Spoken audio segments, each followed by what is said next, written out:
There's no chance that I am going to let the pragmatic side win out today.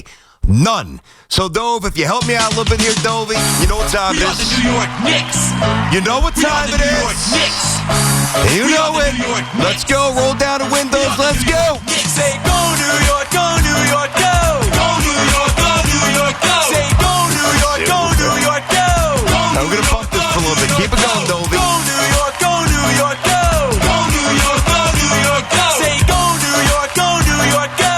Go New York, go New York, go. Here comes a Knicks rally, a great finale. Another three, another dunk for finale. Cause our troops, man, they don't miss. All right, so listen, when I start the show and I say what I say about that one side versus the other side, man, I mean, let's just go through the range of emotions last night. Hey, could the Knicks come out and start well? They looked amazing. And then I don't know what happened. Well, I know what happened. Beasley got hot. He banged in about 5 or 6 threes. Knicks are down at the half. All right, now can the Knicks slay those third quarter demons? And they did. And then they pushed the demons to the fourth quarter. And I'm sitting there, I'm like, they're going to lose this game.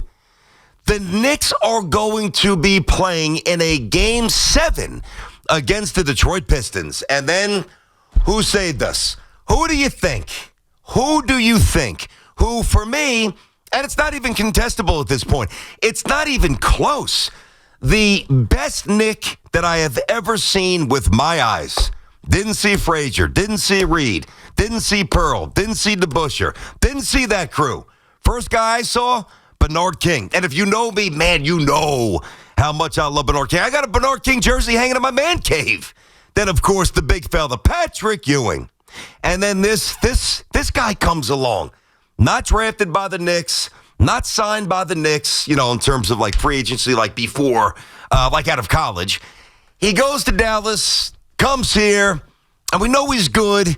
And then every time we watch him play, and every time it's time to answer the bell, even if he's 1 for 9 or a quiet first half or 4 for 12 or whatever it might be, Superman, actually more like Mighty Mouse. Remember that cartoon Mighty Mouse? That little Mighty Mouse, this little tiny diminutive, you know, the smallest dude on the court who can't really run, can't really jump, doesn't really have any muscle tone, but what he's got is immeasurable.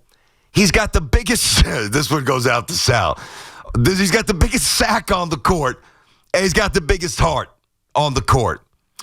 And Jalen Brunson just refused to let this thing go on anymore. Listen, when I say that inward battle, of course I want the Knicks to win. I'm not today, man, I mean, I'm not saying like a caller might not bring it up, but I am not going deep at all into the Celtics match. Not today. Because to gloss over moments like that is utterly unacceptable. And that is not what I'm in the business of doing. I've got no interest in doing that. Now, I'm always going to keep it real. Many of you didn't like what I said about the Knicks from the start of the season, the lack of cohesion, something was off. I don't feel it. It's just not the same as last year's team. I don't like their ceiling. I don't like their upside. I don't like the way they look. I don't like the way they smell. I wasn't feeling this team. And big picture, I'm still not. But that's not for today. Today is about a celebration. It really is, man. I mean, think about this, guys. I mean, since the 99 NBA Finals, when the Knicks lost to the Spurs, you know, and then a little flicker here, a little flicker there, it has been almost 25 years of nothing. Who the hell am I to get on the most powerful sports radio station in the country and dilute your enjoyment? I want to enjoy it. And I am. I am going to enjoy this certainly until Monday. You know, it's starting to get serious again. And you can guess how I feel about the prospects of the next series. Next series didn't start yet. We're still celebrating this one. Jalen Brunson is a killer. I was thinking about this on the way in. I'm like, who can I compare Jalen Brunson to? Because he doesn't have a championship yet. I mean, the easiest one is obviously Patrick Ewing. Now, if you listen to the show, if you follow me throughout my career, you know my all-time favorite athlete is Donnie Baseball. And can I honestly talk to you, or if you were in front of me, look you in the eye and say that I truly believe, like inch for inch, pound for pound, that Don Mattingly it was better at his craft than Jalen Brunson is at his? I can't say that. And I will not say that. This guy's just amazing. And he's ours, and it is just a pleasure to watch him operate. I mean, my God, that I don't even know what you call that one move on the base. I think they described it on the MSG network. Wally Zerbiak postgame said it was like yoga. I mean, he almost lost his balance 5 times. Again, the smallest guy on the court. He can't jump over you. He's probably the lightest guy on the court in terms of just pounds, like what he weighs. So he's not going through you. He doesn't always have the burst to go around you. You know what I mean? And he's not jumping over you. It is just amazing. I revel at his professionalism. I revel at how undeterred he is in the big moments. We're watching the game, right? My entire family last night. And he's on the bench. He's got a towel in his mouth. Very late in the game. Expressionless. And I'm looking at this guy and I'm saying, all right, I might be worried about some of the other components of the team. Not worried about him. I'm not worried about him. He is just ridiculous. Shout out Jalen Brunson, the man. The man. The absolute man. All right, 888-808-1019, BT and Sal on the Fan. Brandon Tierney, Sal Licata Show. We are inside of our Town Fair Tire studio. Our friends at Town Fair remind you that you always get the guaranteed lowest price on name brand tires from Connecticut to Maine. Nobody beats Town Fair Tire. Nobody. Got one more little nugget for you. This is, it sucks, but it's awesome. So when he hits the 3 and you get the double bang from Mike Breen, I'm sure some of you may have seen this, but all of you need to know this. That was, unless something changes down the road contractually, but that's who knows how long it is from now. Who knows if Breen's even doing the game, whatever. That is, in all probability, the last Knick playoff basket you will ever hear on MSG.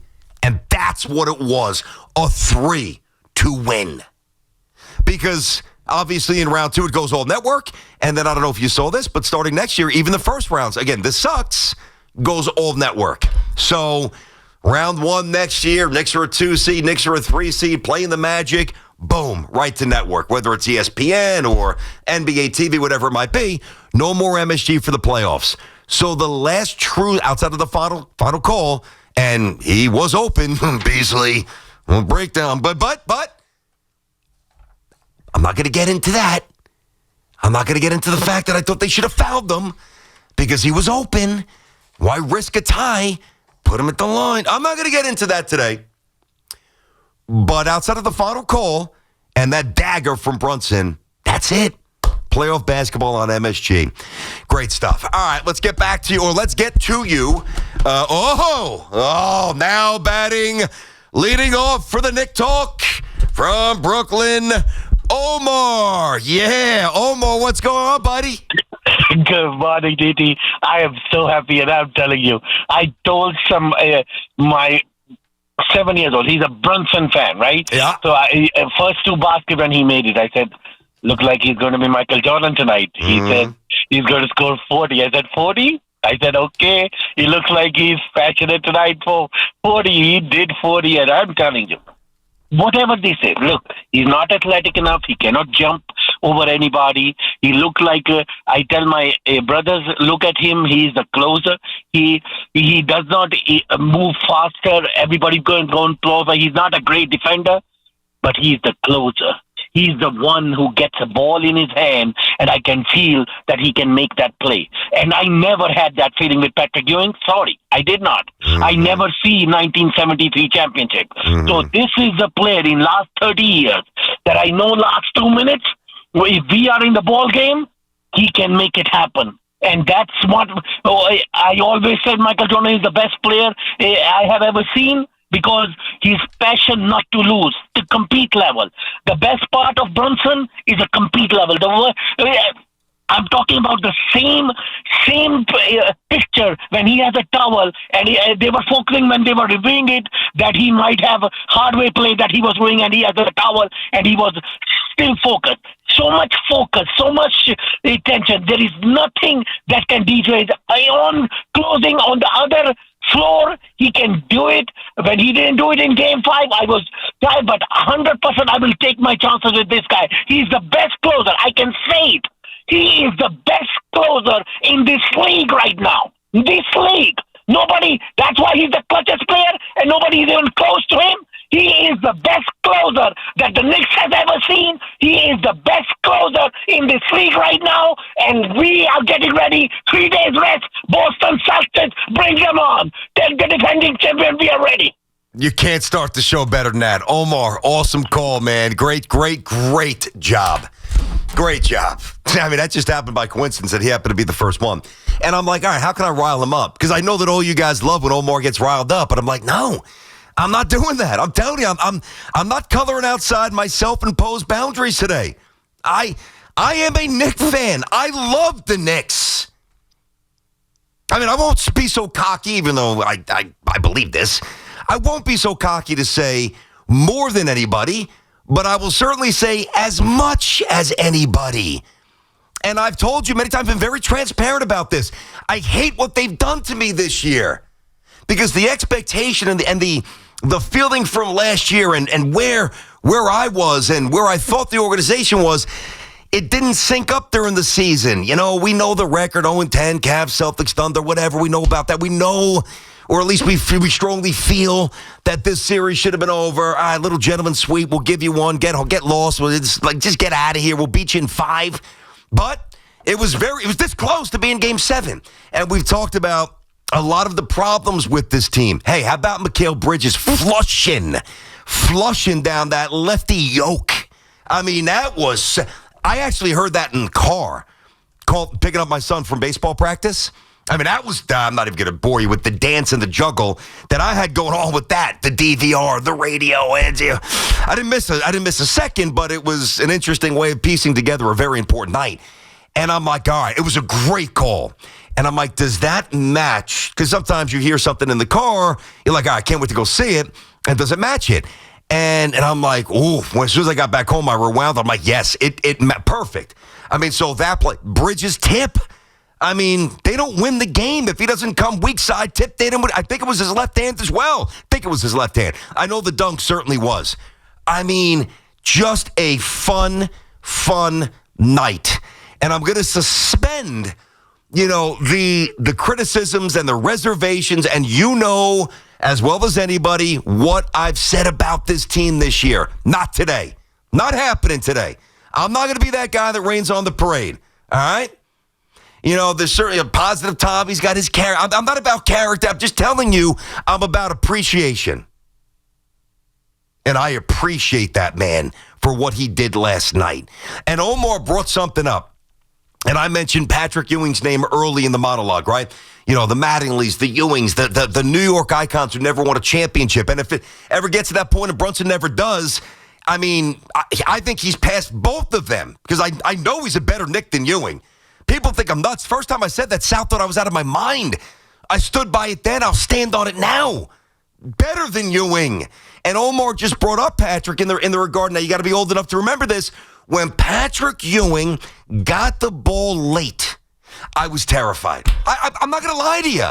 I was terrified. Fumbling the ball. Did he travel? Is he going to miss a free throw if he gets hit? Brunson, I'm like, I don't care if he's 1 for 17. It's going in. 888-808-1019. Out to Queens, Justin, BT and Sound on the Fan. What up, Justin? How you doing? BT. Yo. BT. Yo. I need a new heart. The last night. It took me an hour and a half to get to bed after that game last night. Yeah, I was ripped up too. Yeah, I couldn't sleep. I got you. Unbelievable. Yeah. Listen, Jalen Brunson is absolute, the epitome of clutch, BT. He is the epitome of clutch. Listen, that guy, he is, as far as New York sports figures go, it's him. He stands alone. He is the man. Listen, Judge, Lindor, whoever you want to, Jalen Jalen Brunson is the man in New York sports because he does it at winning time, regular season, playoffs, puts the team on his shoulder, and he constantly gets it done. Now, a couple of things. Will you let me go? They did try to foul.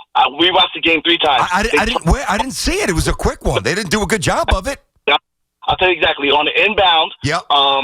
Deuce tried to foul. He was swiping at him. OG tried to swipe at him when they ran that screen, but they missed. And then they got it to the corner. They didn't go, but they did try to foul him. If you go back and look, you'll see at the top of the key, when they first got it in, they tried to foul twice. You sure they weren't going for the ball? I mean, if you're going for the body, how do you miss the body? Dude, I watched the game I couldn't sleep. I rewatched the game 3 times. Right? I'm telling my wife, I'm like, foul! I'm screaming, foul, foul, foul. Right? They did try. They did try to foul. That's the first thing. Second thing, my question to you is, do you really think that Brunson will end up like Pat? Because, meaning without a championship, because he doesn't, listen, Bridges was great last night, but that's few and far between. Cat, 10 points, few and far between. They need to get this guy one more piece, and then he would bring us the championship. But for right now, he doesn't have enough. I don't know if I want to answer that question, Justin, because that goes against me being happy today. Since you asked me the question, like right now, my answer would be no. Only because of the contracts, this team, I don't think they'll win the championship. I do have to, be honest. I don't think they'll win the next series. I don't think he's got enough around them. I think when you look at the state of the conference, Boston, Cavaliers, Pistons get one more horse, man. I mean, Doran's 20 years of age. I mean, Kate Cunningham's a stud. I know he's a little spotty in the series with certain points here, but he's 23, 24. He's a beast. I mean, God. And then you've got the Magic even coming up with some good young players. It doesn't look to me like he's set up the way I wish he was set up to win a championship. Put it that way. Let me get Mark in Brooklyn. Mark, BT and Sound on the Fan. What's up, Mark? BT, big day. How are you, my brother? I am good. What's going on, buddy? BT, I appreciated how you started off the show. It is a celebration. And I don't know if you remember, I called last week just before the series started, and I basically said to you how, as an NBA fan, it bothers me how you get through the regular season and everyone says, it doesn't matter, it's all about the postseason. Well, here we are, and Jalen Brunson said, yeah, you know what, it does matter. That's a big-time shot, BT. I was sitting there, I'm a season ticket holder, I was sitting there Game 5. I'm a younger guy next to my dad and my uncle. We've been going to games since I'm 4. And somebody murmured behind us, fire Thibodeau, something stupid. He probably had one too many Coors Lights, whatever. We all been there. And I turned to my uncle and I said, how many times, and there's a lot of people older than me who could say this tenfold, but I'm just speaking for myself. How many times have we sat in these bleachers? We were chanting Fire Isaiah. We were watching Joakim Noah. We were watching Eddie Curry. were watching Ronaldo Balkman run up and down the court. Yeah. We were getting excited for Eddie Curry, BT. Now Thibodeau or whoever you want to attribute to, whether it's Brunson, whether it's Thibodeau, whether it's Worldwide West, we never hear from, but we still love whoever it is. We've now won 2 straight first rounds. We've now won 50 games, and we're going to complain. We're going to say firing people. Then you know what that tells me? You weren't around when it was tough. You weren't around when the only thing we had to celebrate was Nate the Gray Robinson getting 2 straight dunk contests. I think he won 3 in total. I think Nate got 3 of them in total. Right? Oh, man. He went back-to-back. He might have got 3. Yeah. Because he lost to Big Dwight as well. With the Superman cape? Was Nate in that one? Yeah, that was a shtick. Dude, that was the only highlight. Hey, by the way, Mark, hold on, Mark. Think about this. So, you brought up Ronaldo Balkman, right? I think I've said the story on the air. Thanks for the call, by the way. Now, I'm not going to get into it today because today's a day to revel. But, I wasn't sitting behind you at the Garden, sucking down Coors Light, saying Tom Thibodeau should not be brought back. I said that into a microphone on this show with not a drop of alcohol pulsating through my body, and I stand by it. Because I think there's a better coach out there that could get the Knicks further. But not today. I was there every night during the Larry Brown stuff and the Eddie Curry stuff. And I remember when Quentin Richardson and Stephon Marbury basically, Steph kind of locked himself in the trainer's room because they got into a fight or something happened at practice, and Q Rich wanted to get after him some more, and Steph wanted. I wouldn't want a piece of Q Rich either. Man, that guy's legitimately Chicago tough. Not that Steph's not Brooklyn tough, but I think the Q Rich would have won that one. Eddie Curry, 40 pounds out of, overweight. Jerome James, the stupid contract that Isaiah gave him after one good playoffs here. I was there. I was doing pre, post, and half, and I called some of those games when Gus was doing some other stuff. So I know, and I remember seeing Ronaldo Balkman, and now I'm getting, what the hell, Balkman? What the hell? Ronaldo, you know who I'm talking about. He's on the bench during basically the layup line, talking to two chicks. Like, this is at the Garden, like 15 minutes before the game, and he's sitting where Spike sits, just chilling out like, yeah, what are we doing tonight? Like, they were such a dysfunctional mess that when you look at that, it's impossible not to appreciate this. And I do. There's always a bigger picture, and that bigger picture will be attacked Monday. And then, obviously, the deeper we get into that series, Game 1 is Monday, Game 2 is Wednesday, both obviously in Boston. Then it's Sunday, then Sunday at the Garden. And then, obviously, we'll see how far we go. There's going to be a point where it's going to come back down to bottom line assessments, Karl Anthony Towns, dude, I mean, he was just gross last night. He was atrocious.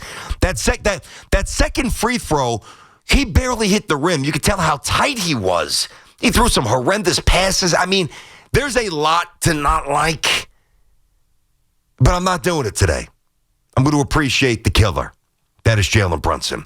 888-808-1019. BT and Sal. Knicks moving on round 2.